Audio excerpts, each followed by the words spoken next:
A partir de agora, Programa do Avesso. Programa do Avesso. O programa com outro lado da Som Maior.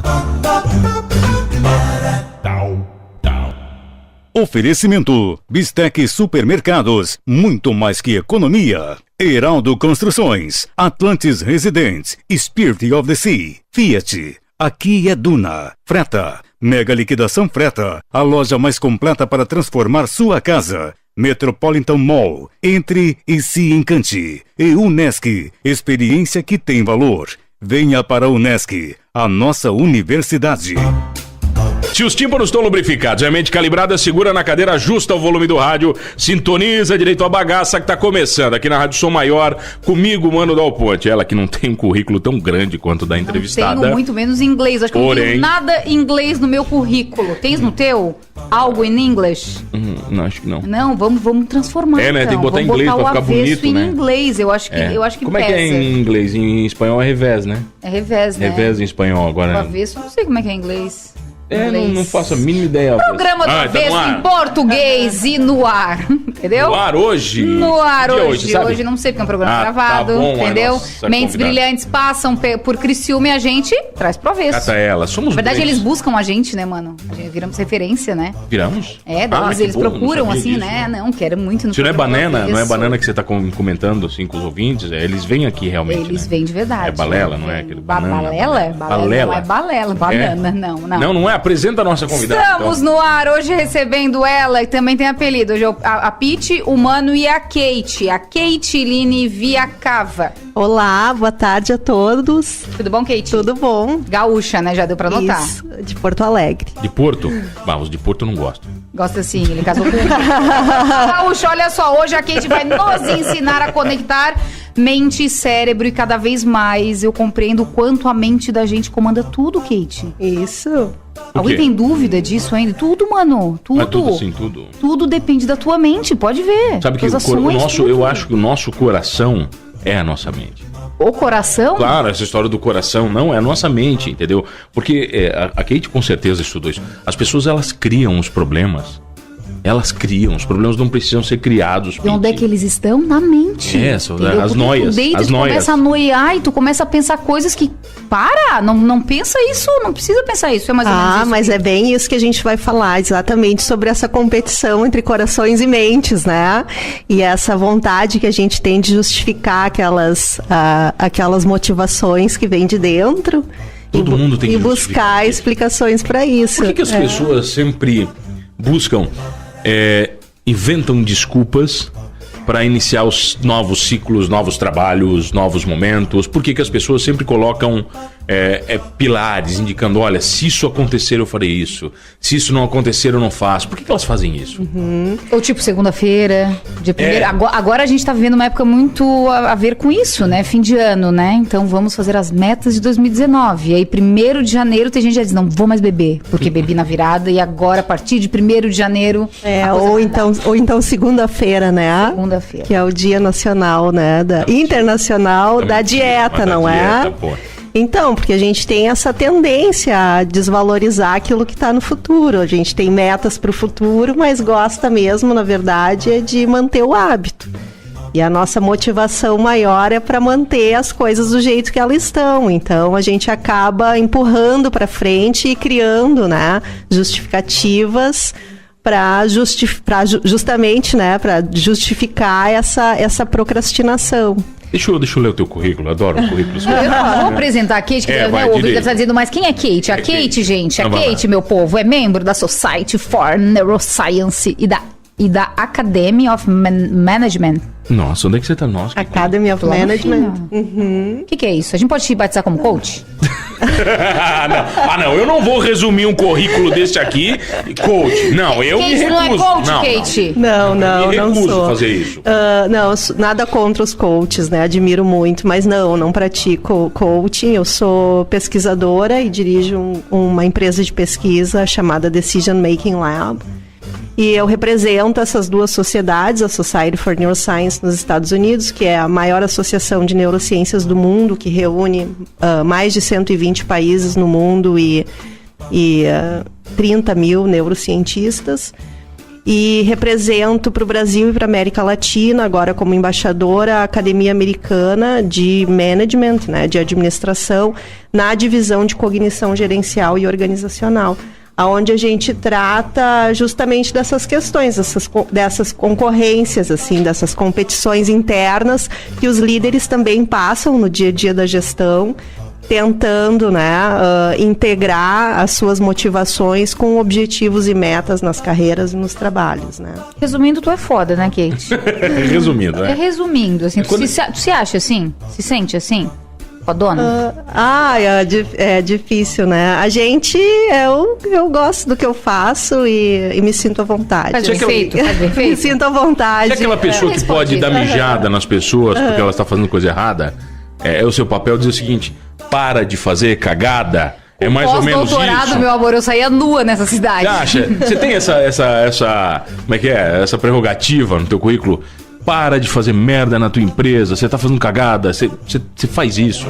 A gente faz diferente, assim, não é com essas palavras delicadas. Essas palavras chulas, não. Sim, a gente aponta que parece haver um distanciamento, assim, entre o que você tá fazendo e aquilo que seria o objetivo dessa organização, né? Mas você tá falando de objetivo.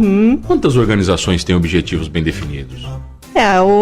A gente hoje entende que é preciso ter uma perspectiva, né? É preciso ter algo que oriente os nossos comportamentos e as nossas ações, seja enquanto indivíduos líderes dentro dessas organizações, né? Ou como profissionais que estão compondo essa organização social. E a gente precisa ter algo, assim, uma perspectiva para nos orientarmos.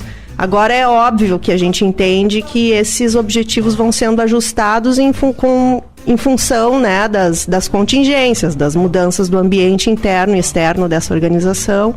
E essa capacidade adaptativa de refletir a todo momento e de ajustar os seus comportamentos e motivações conforme essas contingências vão surgindo, é justamente o que a gente busca desenvolver nesses profissionais. Falar é muito diferente de fazer? Sim, Tem muito líder que chega pra ti e tu nota, cara, tu só tá falando, tu não tá colocando nada em prática. Porque o fazer é mais automático, né? Tende a ser orientado pelo hábito, tende a ser mais afetivo, emocional, guiado por estímulos do ambiente. O falar, algumas vezes também, às vezes ele até se torna um problema quando ele é muito automático e a pessoa não está refletindo sobre aquilo que ela está falando, né? Mas existe essa dimensão também estratégica, planejada da fala, que às vezes fica só na fala, né? E acaba não indo na direção daquilo que é o comportamento realmente que está acontecendo. Por que é tão difícil tomar decisões? Que tipo de decisão que é difícil de tomar, né? Eu acho que essa é uma pergunta. Não, acho que essa é uma boa pergunta, sim. É difícil tomar decisões quando essas decisões estão no futuro, porque as decisões no futuro são incertas, né? E também porque as consequências dessas decisões, elas não acontecem agora. Os ganhos, os potenciais ganhos, resultados dessas escolhas estão no futuro. E é difícil por essa característica de incerteza. Difícil também pelo fato de a gente não ter algo concreto no momento para reforçar a nossa escolha. Então, a gente tem que ter essa capacidade de nos projetarmos para o futuro e imaginar como será no futuro incerto ter essa consequência que não está aqui agora, né? Então, a gente precisa contar com a nossa capacidade e a capacidade dos líderes nas organizações de abstrair e pensar e se projetar para esse futuro. E, nesse sentido, sim, eu concordo, essa decisão se torna bastante difícil, especialmente quando a gente compara ela com decisões que seriam para agora, né? No momento que a gente vive, nós vivemos 2 anos de uma incerteza de mercado muito grande. Eu acredito que essa incerteza influenciou negativamente ou positivamente muitos empresários. Alguns surfaram na onda da novidade, e alguns se afundaram cada vez mais nesse universo de incertezas do mercado. Esse mercado influencia quanto a decisão de um líder? Influencia dessa maneira, né? Como você acabou de falar, né? Alguns vão congelar, né? Existe uma parte de líderes que vai freeze diante do contexto de incerteza e não vai conseguir fazer nada, nem aquilo que seja conhecido, vai ficar simplesmente congelado e a gente não percebe, a gente reage assim meio que sem querer, que é uma reação defensiva, né? Que parte das pessoas desenvolve. E outros justamente vão surfar na novidade, porque existem diferenças e algumas pessoas buscam por sensações associadas à novidade. Tem gente que precisa dela, né? Precisa dela. E aí vão com tudo, se projetam naquele contexto, se jogam nesse risco, porque para essas pessoas em particular, a situação da incerteza de não conhecer o novo e da possibilidade de esse novo impor algum risco é mais vista como um desafio e algo para buscar satisfação do que propriamente um risco. Então, existem essas diferenças e a gente lida com isso quando trabalha com líderes, buscando identificar qual é o perfil do líder e como que ele toma decisões em diferentes contextos, como, por exemplo, num contexto de risco e incerteza, né, como esse que você trouxe, e busca contribuir para que esse líder eleve a sua consciência acerca de como ele se comporta, para que ele possa avaliar esses contextos e se ajustar de maneira orientada aos seus objetivos. Eu posso ser um líder fantástico na vida privada, né, nas empresas, e ser um fracasso no meu pessoal? Você já viu isso? Sabe assim, poxa, na empresa esse cara é um grande líder. É interessante, né? É interessante porque existe isso de não necessariamente a gente adota o mesmo estilo de decisão ou o mesmo comportamento para todas as questões. Então, é possível, por exemplo... Pega um exemplo bem simples, tá? Fora do contexto da liderança, mas... por exemplo, médicos pneumologistas, né? Existem profissionais nessa área que fumam. Não existem? Né? Cardiologista, só eu tenho uns 15 amigos. Então, quer dizer... Meu pai, todos os amigos médicos deles fumam. Então, quer dizer, o que eu quero dar com esse exemplo, assim, bem genérico, é apontar que, assim como nesse caso, mas em outros casos também, o fato de nós termos consciência de algumas coisas, ou de a gente orientar e acreditar em alguns padrões de comportamento como sendo ideais, não necessariamente garante que a gente vá seguir aquele padrão. E isso serve para várias questões. Serve, por exemplo, para a saúde, serve para o trabalho. Eu posso, por exemplo, ser uma líder que consiga tomar decisões de longo prazo na minha empresa e projetar a minha empresa para o futuro e conseguir conduzir ela para que ela se oriente nesse sentido, mas ter dificuldade pessoal para conduzir o meu comportamento no dia a dia de escolha nutricional, onde eu quero cumprir com metas para emagrecer para o verão. Então, acontece isso, né? E, mais uma vez, o autoconhecimento contribui para que a gente entenda aonde que a gente tende a ter deslizes, né? Nas nossas escolhas. Eu dar conselhos, Pete?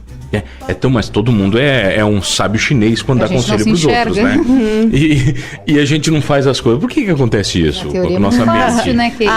Todo mundo aconselha. Não, esse exemplo é bem bom. Ajuda, fofinho. Esse faz todo sentido. Tem tudo a ver com o tema da palestra, né? Que a gente está trabalhando com a Letícia Zanini, que é essa palestra de conectar cérebro, mente e mente na liderança, né? Tem tudo a ver.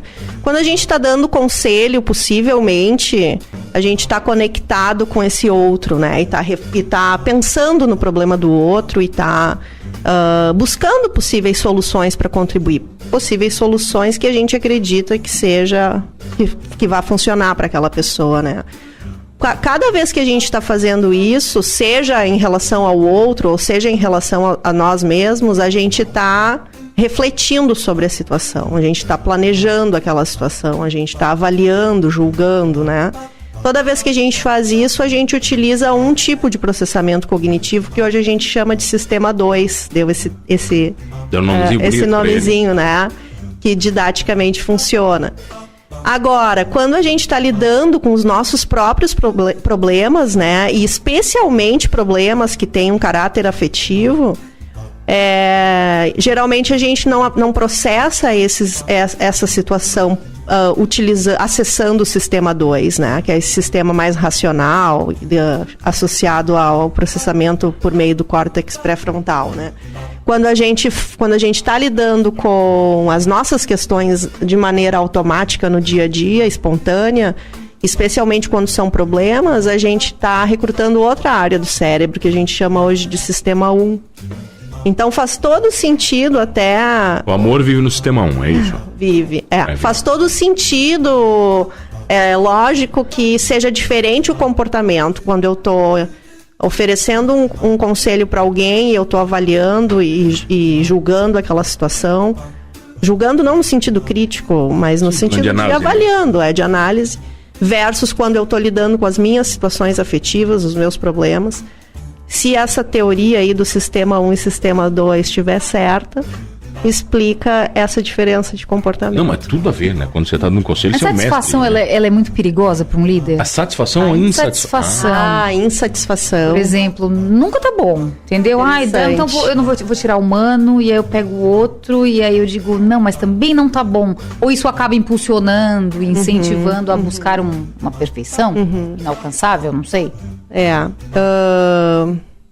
Se ficar sempre buscando por sensações, né, e não ter limite, a chance é que gere uma frustração em algum momento. Muitas pessoas são assim, né? Os amorosos, né? Nunca tá bom. E aí tá sempre insatisfeito, vai querer sempre trocar. Exato. Na verdade é algo interno, né, Kate? As pessoas que não resolveu nela mesmo, né? E fica culpando os outros, é mais ou menos assim.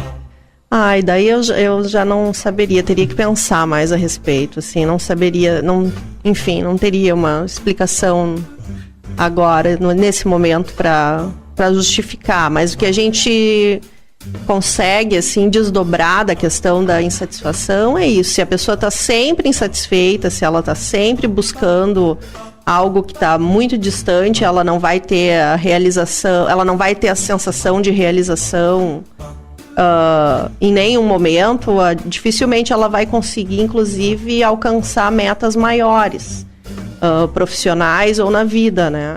Porque para que a gente consiga nos projetarmos para metas maiores, a gente precisa, de novo, voltando lá para o início da nossa conversa, né? Ter essa capacidade de abstração do futuro e nos projetarmos para o futuro, mas também de dividir essa gratificação que está no futuro, essa recompensa que está no futuro, em pequenas gratificações ao longo do tempo. E a gente precisa ter essa capacidade de saber valorizar essas pequenas conquistas, né, ao longo do tempo. Se a pessoa está sempre insatisfeita, ela não está valorizando essas pequenas conquistas. Não está nem enxergando, né? Em algum momento ela pode até alcançar algo grande, mas ela não vai conseguir nem perceber aquilo. E aí cria-se um ciclo vicioso ali que eu não vejo como produtivo pro crescimento dessa pessoa. Quando você fala que um líder insatisfeito não serve, um líder também muito satisfeito também não serve. Os dois extremos são extremamente negativos. Também não porque a gente precisa a gente precisa de algum nível de estresse necessário para que a gente se projete. Tem que ter choque, né? Senão algum nível, né? Tudo na vida é assim, né? Claro que se a gente tiver estresse em excesso, vai gerar uma fadiga e a pessoa não vai conseguir produzir, se desempenhar, performar bem, né? Mas em alguma medida o estresse é necessário, porque senão a gente fica apático, não se orienta para nada, né? Não tem motivação para nada. Mas a gente chama de pamonha aquelas pessoas, as pessoas que tudo tá bom. Pode olhar, você olha assim, mas isso aí é sem sal, né? Sabe, tudo tá bom, tudo eu tô chamando... Funciona, né? Tipo, dá um norte aí pra gente. Vamos jantar, onde é tu que escolhe? Não, me diz onde a gente vai, Kate. Aí a pessoa fica apática, assim, ela não consegue se mobilizar pra nada, ela não vai conquistar nada também, né? Precisa ter algum nível de insatisfação e de desconforto e de estresse para conseguir se projetar. Tá, não te estressa você, que a Kate já volta depois do intervalo. Vai ficar com a gente. A gente já volta com a Kate. Conflitos, a gente vai fazer conflitos depois. Cava hoje aqui no Avesso. Salve, rapa, aqui é Negro Rude, original e não tem preço. Meu salve total pro programa do Avesso. Tal. Programa do Avesso. Programa do Avesso. Oferecimento: Bistec Supermercados, Heraldo Construções, Fiat Duna, Freta, Metropolitan Mall e Unesc. Voltamos, Pittsburgh, minha estressada hoje. Não sou estressada, sou de boas. Voltamos no Programa do Avesso. Hoje recebendo ela que é doutora, ela tem um monte de coisa aqui. PhD, professora, autora, revisora, membro, tudo. Kate Viacava, que está conectando aí mente e cérebro. Qual a diferença, Kate, entre a mente e o cérebro da gente?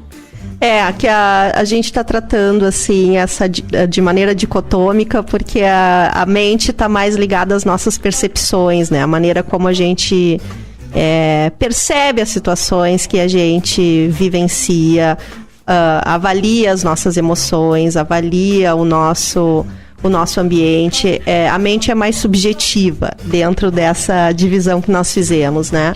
E quando a gente coloca ali o cérebro, nós estamos considerando a parte mais objetiva, aonde nós lidamos com como que a gente avalia, como que a gente processa, captura e processa os sinais do ambiente, como, por exemplo, luz, som, cor, ou sinais sociais, como, por exemplo, a expressão facial de alguém, o tom de voz de alguém, a leitura que a gente faz das emoções de alguém. Então, a mente vai ser o que vai julgar de maneira mais subjetiva, e o cérebro é que vai capturar esses sinais do ambiente, vai adquirir, vai processar e vai gerar um resultado, né, que vai impactar nas nossas emoções e no nosso comportamento. Ok, olha só, a gente vive num mundo do imediatismo das redes sociais. As redes sociais trouxeram milhões de seguidores para algumas pessoas. Mas ter seguidor não significa que eu sou um líder. São coisas distintas, diferentes. Quer dizer, nem sempre eu sou seguido porque eu sou um líder. Isso tem relação com o que você fala nas palestras? O fato de eu ser seguido nas redes sociais não significa que eu sou um líder. É que a gente tem... eu entendi que não necessariamente significa que eu tenha influência sobre o outro, né? Duas coisas importantes. Primeiro que quando a gente está falando de rede social e dessa busca que nós temos de nos conectarmos, né? E da dor social que a gente sente quando alguém não dá um like, ou alguém se desconecta, ou alguém faz algum comportamento, alguma ação na rede que não vá na direção de uma expectativa positiva, né? Em geral, a rede social, ela só oferece feedback positivo, vocês já notaram, né? Em geral, né? O negativo gera um sofrimento e acabaria que as pessoas não engajariam na rede social, né? Tanto que o botão dislike nunca saiu, né? Nunca saiu, por conta disso, senão as pessoas não engajariam. Mas uma coisa importante aí, que sim, tem a ver com rede social, mas tem a ver com liderança também, com pessoas nas organizações, né? Que é bacana de nós nos darmos conta é que o ser humano, diferentemente, né, dos animais, assim, ou de alguns animais, a gente não tem garras, nós não somos muito fortes fisicamente, os nossos dentes não são muito afiados, né? E a gente não teria evolutivamente como sobreviver no mundo se nós não tivéssemos desenvolvido habilidades sociais. Então, estar com o outro, pertencer a um grupo, nos conectarmos com as pessoas e nos sentirmos aceitos por um grupo, e isso vale para as organizações também, é fundamental para nós. Isso tem um valor intrínseco muito grande. Então, porque assim a gente traz conosco essa mensagem ao longo da vida e ao longo da evolução, que pertencer é algo fundamental para a nossa sobrevivência.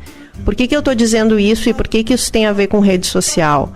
Porque ter muitos seguidores na rede social ou estar conectado com as pessoas, ainda que virtualmente, nos dá um sinal ainda que sutil, né? Ainda que abstrato para o cérebro, de que nós estamos conectados.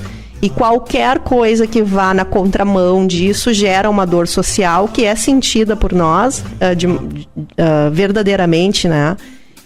E ainda que a gente não dê essa explicação, que a gente fique buscando justificativas aliadas àquele comportamento específico que gerou, né? A causa específica que gerou aquela situação na rede, aquele conflito, ou seja lá o que for. Em essência, a gente tende a interpretar como a sensação de rejeição, seja ela qual for, independente da forma que veio, ela gera uma dor social que é sentida por conta dessa necessidade que nós temos de fazer parte. E isso vale nas organizações também, né? Então, as pessoas se conectam e buscam, né? Buscam adequar seus comportamentos às normas sociais das organizações, muito por conta da desejabilidade social que nós temos, que é essencial para a nossa sobrevivência. Qual a diferença de ser seguido por respeito e ser seguido por medo? O líder que é seguido por respeito e o líder que é seguido por medo. Isso é boa, hein? Segue líder, né? Com medo. Tem diferença, sim. Porque o comportamento guiado por medo, isso não vale só por ser seguido, né? Nas organizações a gente tem muito presente a prática do feedback, fala-se muito sobre feedback positivo versus feedback negativo, e isso tem tudo a ver. Porque quando a gente está modulando o comportamento de outros, seja na rede social ou seja na organização, por meio de feedback negativo ou gerando situações de medo, sim, a gente vai impactar o comportamento. Ninguém quer passar por uma situação de risco, né? E todo mundo vai buscar, qualquer pessoa normal vai buscar se proteger, né? E na medida do possível não se expor a uma situação de perigo.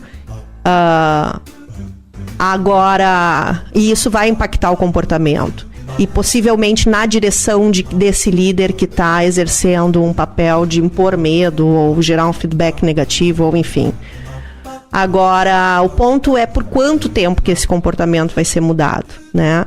E as pesquisas indicam que a gente não consegue alterar o comportamento guiado pelo medo, ele não é sustentável ao longo do tempo. Em algum momento essa pessoa vai... Você vai explodir, né? Ela não vai conseguir... O liderado vai explodir, não é nenhum líder, né? O liderado vai... E o contrário, promover ou engajar comportamentos motivados por meio de feedback positivo ou situações de... né, promovendo situações de confiança, situação de engajamento, isso abre espaço para que o outro realmente mude, perceba aquela mudança como útil e muitas vezes até perceba como algo próprio, intrínseco, e queira mudar. E mais uma vez, os dados apontam que esse é o tipo de mudança que é sustentável ao longo do tempo. Por falar em mudança, eu estava lendo uma reportagem aqui que a Kate participa sobre a mudança de opinião, né? Que diz que a incapacidade da gente mudar de opinião pode sim ser explicada pela ciência. Por que temos tanta dificuldade do tipo, não, né? Essa é a minha opinião. Eu particularmente não tenho problema em mudar de opinião, porque eu acho que a gente tá na vida na hora, né? Eu pensava assim, já não penso mais. Ok, Kate? Possivelmente tenha a ver com a tolerância ao risco que cada um de nós temos, né? Porque cada vez que a gente muda de opinião, a gente não sabe que consequência isso vai ter no nosso interlocutor, né? E cada vez que eu mudo de comportamento ou de opinião, cria-se uma situação de novidade, que é a consequência dessa mudança. E então eu preciso tolerar, lidar com essa mudança, com essa consequência e aceitar esse risco que isso vai gerar situação benéfica para mim ou situação de risco para mim. Então, Faz sentido isso que eu tô falando? Faz. Faz muito sentido. Algo que faz sentido. É verdade. Você está falando. Tá, porque assim... Desde o início. Bom, porque assim, ó... E por que é tão difícil? Então, tem essa questão do risco, né? De tipo... A gente não se dá conta, esse tipo de assunto que nós estamos tratando aqui... É esse o ponto da história da influência da mente, né? De conectar mente e cérebro, porque ou emoções subjetivas, né? Ao cérebro, porque a gente não se dá conta disso. Quando a gente está numa situação onde nós somos convidados a mudar de opinião, a gente não para pensar, vou mudar ou não vou mudar de opinião? Qual é o risco que eu tenho aqui nessa situação com essas pessoas se eu mudar de opinião? A gente não para pensar sobre isso, a gente simplesmente sente e age, né? E, em geral, é mais fácil para nós, cognitivamente falando,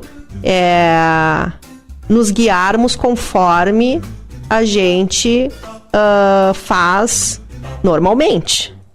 Porque mesmo que eu saiba, mesmo que aquela opinião que eu tenha, mesmo que eu esteja avaliando como, de repente eu até poderia ir para outro lado, ou até poderia me abrir para outra perspectiva, ainda assim é mais fácil de eu conduzir um relacionamento ou uma conversa quando eu já sei a consequência daquele comportamento que eu estou adotando. De novo, a gente não para avaliar isso na hora que a gente está na situação, né? Acontece de maneira automática, mas nós entendemos que é assim que acontece. E essa seria uma possível explicação para por que é tão difícil mudar de opinião. É difícil porque quando a gente muda de opinião, a gente está gerando um risco, na verdade. O risco de não ser aceito pelo meio a partir daquela opinião que a gente está oferecendo. Mas quando a gente conversa sobre tudo que nós estamos conversando, parece que a gente está falando para grandes organizações. Né? Parece assim que você está falando para aquela coisa meio intangível de grandes líderes mundiais, de grandes organizações. Mas é o contrário, né? A gente está falando com qualquer líder, qualquer pessoa. Até isso. Inclusive, vale a pena a gente combinar com o que a gente está chamando de liderança, né? Porque não... Existem várias perspectivas, assim. Talvez isso seja um ponto bem interessante até para a gente trazer na palestra. Existe essa tendência, e eu concordo também, de nós pensarmos a liderança como alguém que influencia comportamentos de outros, né? Na direção de objetivos desse grupo, na direção daquilo que esse líder acredita. Essa é uma perspectiva. Agora, é interessante que cada vez mais a gente tem olhado para a liderança como a capacidade que as pessoas têm de tomarem decisões e de se orientarem comportamentalmente de maneira autônoma e de serem líderes das suas próprias escolhas de maneira autônoma. E quando eu falo líderes das suas próprias escolhas e carreiras e vidas e profissões e organizações de maneira autônoma, eu estou justamente buscando desenvolver nas pessoas, e isso vale para todas as pessoas, né? E não só adultas, né? Pessoas de todas as idades, que a gente consiga tomar consciência e entender mais a maneira como nós nos comportamos e nos posicionamos na vida e no trabalho, nas diferentes dimensões, seja dieta, seja fazer ou não exercício físico, seja economizar para uma viagem ou para casa própria, ou estudar para o vestibular, ou seja qual for a escolha que a gente esteja, né, diante, ou mudar ou não de opinião, casar ou descasar, enfim, não importa. O que a gente quer apontar é assim, nós precisamos entender mais sobre a maneira como nós nos comportamos e a maneira como nós fazemos escolhas, para que a gente consiga ser mais autônomo e direcionar mais as nossas vidas rumo aos nossos objetivos. Então, a isso nós estamos chamando de liderança. Então, não é só liderança de organizações, é liderança de organizações, sim, mas lideranças de vidas e de carreiras e de trabalho. Você fala liderança, eu consigo aprender a ser líder? É fácil aprender a ser um líder? Nunca é fácil aprender, porque aprender sempre tem um custo, né? Sempre... Nasce líder já, Kate? Tem pessoas que nascem com traços de liderança mais acentuados, né? E outros não. Mas é possível desenvolver competências de liderança, sim. Eu vejo muita entrevista de grandes líderes e eles falam, né? Com 5 anos no meu bairro eu já chamava a turminha, né, mano? E liderava e já vem meio que da pessoa mesmo. Mas tem gente que ao contrário fala que demorou, né? É que, por exemplo, vocês acham que alguém pode aprender a jogar futebol? Eu não jogo futebol, então acho que a gente pode falar sobre isso. Vocês acham que alguém pode aprender? Pode. Tipo assim, habilidades de chutar a bola, eu tenho. Talvez eu tenha habilidades para driblar a bola. Eu tenho as condições físicas necessárias, as habilidades necessárias para aprender. Eu poderia, né, desenvolver essas competências, né, de driblar, de chutar, enfim, nem sei mais o que mais que eu poderia fazer no futebol. Mas eu não me desenvolvi para isso. Então hoje eu não sou uma pessoa competente no jogo de futebol, mas habilidades básicas necessárias eu tenho. Agora, algumas pessoas nascem com competências já acentuadas, além das habilidades, já é mais competente. Nasceu para isso, né? Parece que nasceu, né? Tem o talento, né? Para exercer aquela atividade especificamente. Então, eu entendo que na liderança, a liderança vai na mesma linha, na mesma direção. Você fala do futebol, a gente pega um caso como o Ronaldinho Gaúcho, É um líder, né? Aparece um vídeo dele com 5 anos e a mãe dizia que ele jogava bola 12 horas por dia desde os 5 anos de idade. Quer dizer, é o desenvolvimento que você falou. O cara não nasceu só pra isso. Ele criou... Eu já citei aqui, tem amigos meus guitarristas que com 18 anos tocavam de 8 a 12 horas por dia, todos os dias, de domingo a domingo. Exato, dizer, é feito da prática, né? Tem como você não se aperfeiçoar. Bastante dedicação, né? Exatamente. Eu acho que esse é o preço que as pessoas não estão dispostas a pagar, né, Kate? A dedicação. E isso vale para tudo, novamente, né? Porque toda mudança que a gente quer praticar, seja ela qual for, exige a quebra de um hábito anterior, né? Qualquer. E o estabelecimento de um novo hábito. E para a gente conseguir fazer isso, a gente precisa de exposição repetida, de prática. E o quão rápido a gente vai estabelecer esse novo hábito, né, promover essa mudança, depende do quanto de exposição repetida, de treino, a gente vai se submeter. Então, sim. E que isso os outros não enxergam, né, Kate? E aí tu vê... Não tem... Eles não veem esse passado, você fala, a dedicação, né? O concurso público, fulano passou, né, vai ganhar uma grana, mas tu não vê tudo que ele abriu mão, tudo que ele abdicou pra estudar, né? Ou, fulano tá com um corpão, hein, mano, emagreceu, tá fininho, hein? Não sabe tudo que ele fez. Eu sei porque eu tentei, não dá. Não dá. Já desiste no início, não dá, entendeu? Não tem como. Mas olha só que interessante, daí as pessoas nos perguntam assim, ok, entendi tudo agora. Preciso, então, para eu atingir meus objetivos, eu preciso planejar mais e preciso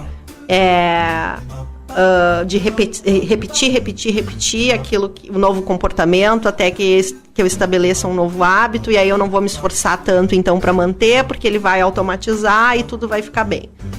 Aí eles perguntam assim, mas quanto de repetição eu preciso, né? Quanto que eu vou ver o resultado? Vai demorar, Kate? Aí tem alguma coisa na rede, se entrar aí na internet, eu não lembro quantos dias são, mas tem alguma coisa na internet. 21 dias. Tantos dias. Tem um monte de fórmula mágica. E aí todo mundo pergunta, é verdade? Pode tantos dias? Gente, não tem fórmula mágica, não adianta. Mas você acredita que as pessoas mudam de verdade? Sim. Suas essências, elas mudam? Sim. Eu sou meio cético com isso. Eu acredito que sim, porque assim, nós temos, claro... A gente tem hoje evidências de estudos científicos mostrando essa capacidade que nós temos de transitar. Lembra que a gente falou do sistema 1 e sistema 2? Que é o que, lembra? Essa capacidade que a gente tem de transitar do sistema 1 para o sistema 2 e do 2 para o 1. Pega um exemplo assim, Olha bem, quando a gente... vocês dirigem carros? Sim. Mas nasceram dirigindo? Não, aprenderam um dia, não foi? Então, quando a gente começa a aprender a dirigir carro, tudo tem que ser minimamente planejado, né? E é um estresse, não é? Você olha pro câmbio, olha pra marcha, olha pra tudo que você vai fazer. Tudo Pensa no que vai fazer, né? Pensa no que vai fazer. Tudo planejado, Automático. tem que receber instrução. E quantas vezes vocês precisaram fazer isso até que automatizasse? Lembra? Nem lembram bem, né? Mas muitas vezes. Muitas, mas nem tantas assim, né? Mas lá pelas tantas, por efeito de repetição e prática, o que aconteceu com a direção? Ficou automatizada, né? Você nem Fácil, nota fazer né? as coisas. Então né? houve uma mudança, não houve? O carro vira uma extensão do teu corpo, de tão natural que ele é, né? Sim, aí você pode ouvir a rádio, pode cantar uma música. Me explica uma coisa. Por que Consegue fazer várias coisas ao mesmo tempo. Por que quando a gente tá procurando um lugar a gente baixa o rádio?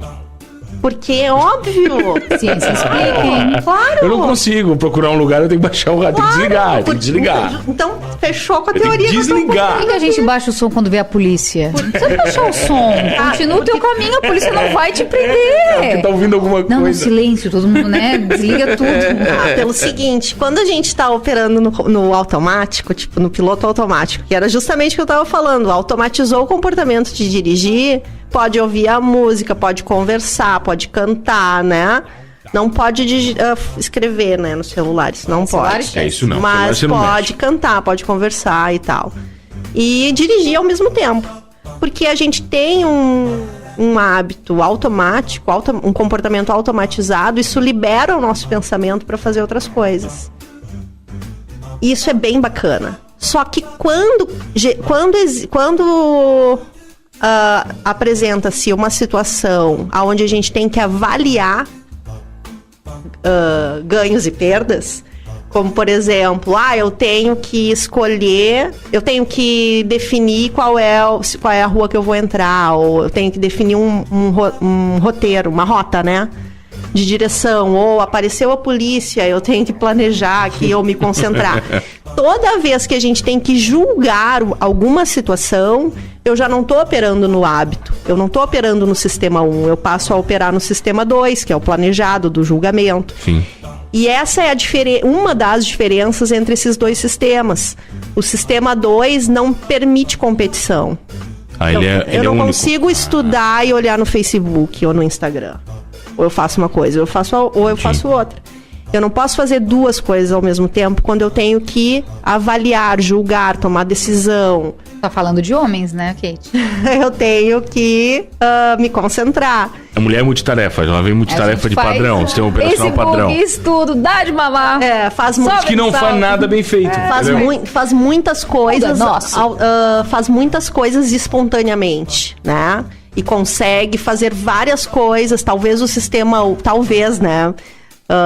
Talvez o sistema 1, né, a capacidade de automatizar o comportamento da mulher seja E a ciência fala ampla. sobre isso? É verdade? Ela vai E é que eu responder digo, na volta, porque quem tá aqui hoje, vai. Ai, Kate Viacava hoje no Do Avesso. Falando de sistema 1, sistema 2, mulheres, multitarefas, liderança, o que mais? Tudo. Vou criar o sistema 3 hoje aqui. Aqui é Marcelo Pedroso, médico veterinário, e é muito mais fácil trabalhar com vaca do leite do que aqui no Avesso, Comando e com a Fit.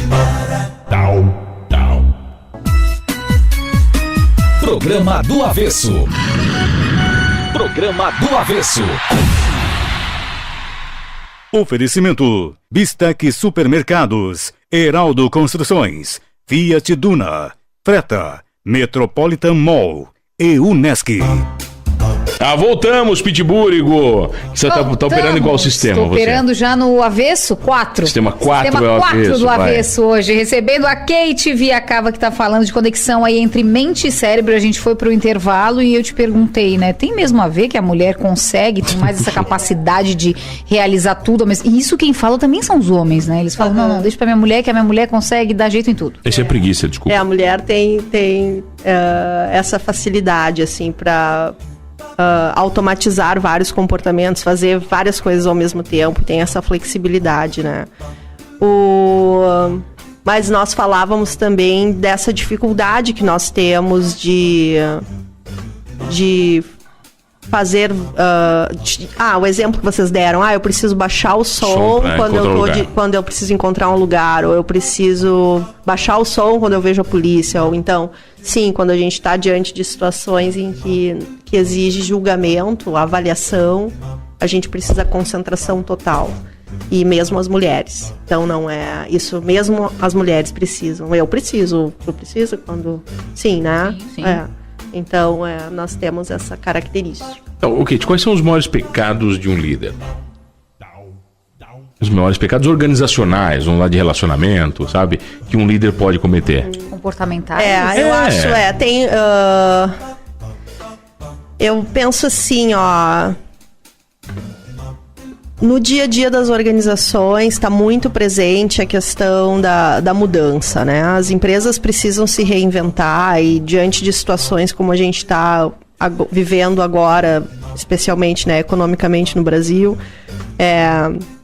cada vez mais esse tema da mudança e da inovação tá na mesa, né, de tomadores de decisão e de líderes. E não raramente esses líderes convocam as suas organizações, seus colaboradores e explicam para eles, explicam para as pessoas as necessidades de mudanças e expõem as razões e não raramente as pessoas compreendem.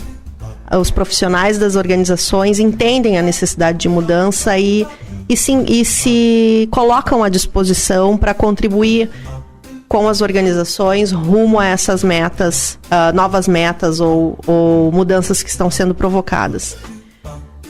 Só que toda vez que as pessoas saem daquele momento ali, daquela reunião, digamos que tenha sido uma reunião ou uma capacitação, toda vez que as pessoas saem daquele ambiente e retornam para os seus ambientes de trabalho, todo o ambiente e todo o contexto é o contexto do dia a dia, onde a chance é muito grande que as pessoas em algum momento esqueçam aquilo que foi tratado na reunião ou que foi tratado com aquele líder e acabem entrando no piloto automático novamente.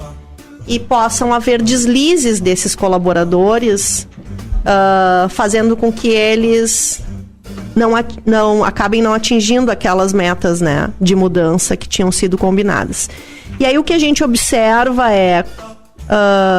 isso sistematicamente nas organizações, líderes com pouco conhecimento sobre a maneira como eles mesmos enfrentam riscos, incertezas e mudanças, e líderes com pouco conhecimento sobre comportamento humano acabam julgando esses deslizes dos seus colaboradores como, não vestiram a camisa, ou disseram para mim que iam fazer tal coisa e agora não estão fazendo, não posso confiar nessas pessoas, é quebra de confiança, é quebra de engajamento, enfim, N razões ou possíveis explicações que saem dali, mas ninguém se dá conta, ou poucos se dão conta, que o processo de mudança é relativamente lento, porque sempre para mudar a gente precisa quebrar hábitos anteriores, e mesmo que essas pessoas na organização tenham relatado explicitamente uma vontade de mudar, não quer dizer que elas vão conseguir mudar do dia para a noite. Isso é um processo que precisa ser orientado, que precisa ser acompanhado e precisa ser reforçado positivamente para acontecer. E a isso eu atribuo um ponto limitador das lideranças que a gente acompanha. Isso é uma coisa que a gente não pode mudar? Que esse programa só tem 1 hora e ele acabou. Que coisa, ficou ótimo. Infelizmente, ele tá quase virando uma líder, né? Quase uma líder. Jamais saberia demitir liderar? Alguém. Jamais, não nasci. Olha, acho que demitir uma pessoa é uma das situações mais duras e não da tem vida. que ser líder pra demitir? Cara, tem que ser muito líder. Eu não sei lidar dói, com isso. demitir então, dói. Sim, mas é porque aí tem um detalhezinho que faz uma diferença, né? Quando a gente vai demitir alguém, desligar alguém, o risco social é muito grande, isso dói. Porque nos coloca em risco, coloca aquele nosso relacionamento ou a nossa reputação social em risco. E aí os líderes, as pessoas que conseguem crescer nas organizações e assumir essas posições de liderança pessoal, eles, em geral, eles têm uma tolerância maior a esse risco e conseguem lidar com essa frustração social um pouquinho melhor ou se desenvolvem para isso, para não deixar isso atrapalhar a sua escolha. Então, resumindo, se você é daquele cara que se alguém deixou de te seguir no Facebook dói o coração, você nunca vai ser um bom líder. Mais ou menos isso você quer dizer? Ou então... Assim, nossa, tem gente que cobra.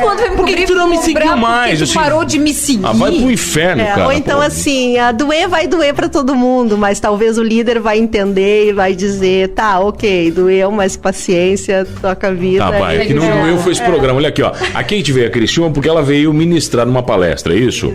Qual é o nome da palestra? Conectando cérebro e mente na liderança. Bacana. Então ela já realizou a palestra, esse programa gravado. Você não pode ir na palestra. Olha, maravilhosa. Ela formou grandes líderes aqui em Criciúma, deu mijada em vários outros. Fechou, demitiu entendeu? muitos outros. Não, acabou, entendeu? Se você quer encontrar a Kate, você encontra onde?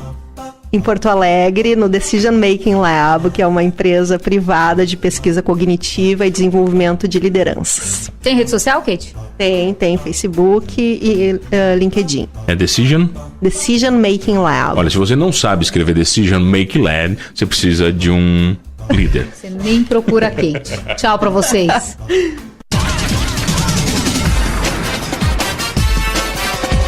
E mais uma vez o dia foi salvo, graças ao programa do Avesso e as meninas super poderosas, a Pitty e o Mano. Até a próxima, pessoal.